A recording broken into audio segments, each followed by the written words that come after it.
How to stand out online. Hi, I'm Lucy Griffiths, and one of the biggest things about building an online business is making that point of difference and standing out in the online world so that you can build followers, that you can get found on YouTube or through social media or whatever it may be.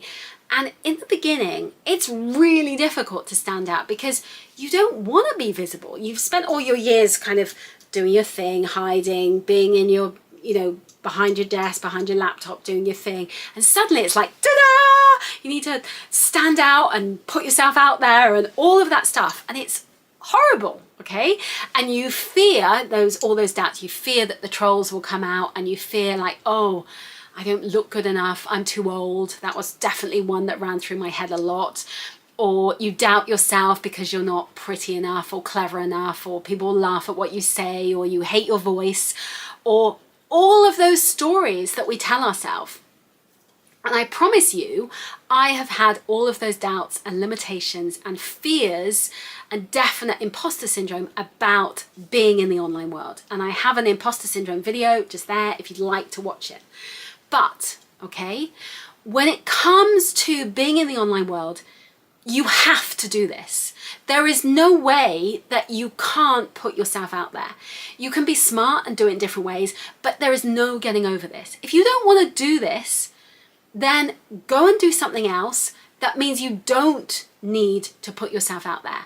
And I get it. It can be exhausting and horrible for people. And you might decide, I'm going to leave this all behind and go and work as a vet, or go and work in a zoo, or whatever it is. I'm just making things up. But you could go and do 101 different jobs and careers that mean that you don't have to put yourself out there in the online world. And there are a variety of businesses that don't require you to be a personal brand and put yourself out there. You could go and buy a franchise, and then you can build a very, very successful business without having to be in the online world. Okay, so that is the first thing to say. That is really, you've got to do this if you want to build a personal brand. But if you are willing to do that, the potential is phenomenal, okay? It is huge.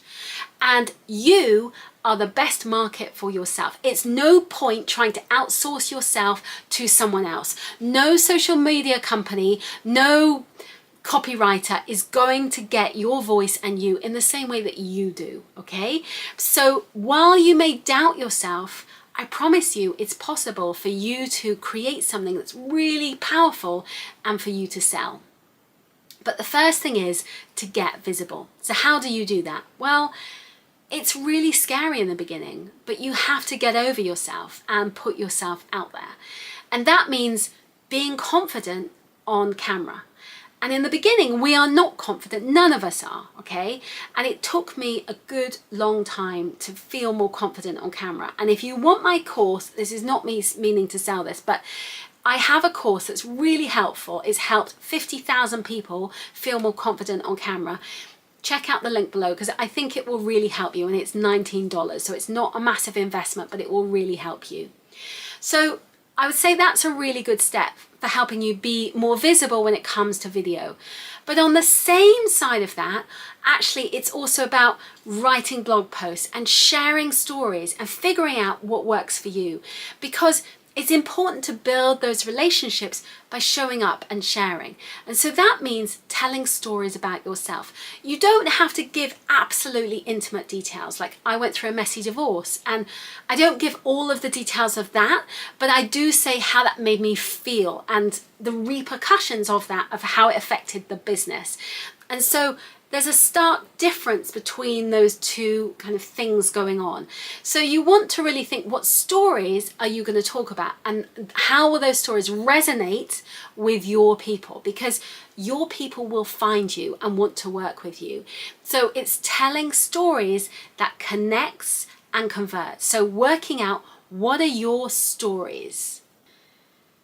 The other thing is about being raw and real. And, I will talk about subjects that are challenging and difficult, but it builds connection with other people. So it's not about just being like, people say don't be vanilla. And I am somebody who, I'm not nasty, I'm nice to everyone, I'm not really controversial. So you might say on one hand, I'm a bit vanilla. Yeah, maybe I am. But I also have a point of standing out and the things that I talk about and that brand building. So you can still build a brand, but you don't have to be some kind of crazy out there controversial person where you're getting all the trolls and all of those things. Because the reality is, I think I got trolled once on my first blog post, but I don't usually get mean people. I'm nice to people and I just attract nice people back, because what you put out is what you get back. So, you know, I focus on the nice people. I'll block anyone who I don't want to have contact with and the nasties. And then I just attract back people who are lovely and kind and generous, and I try and reciprocate back to them. And if you show up and share in that way, then the world opens up for you and it's so much easier.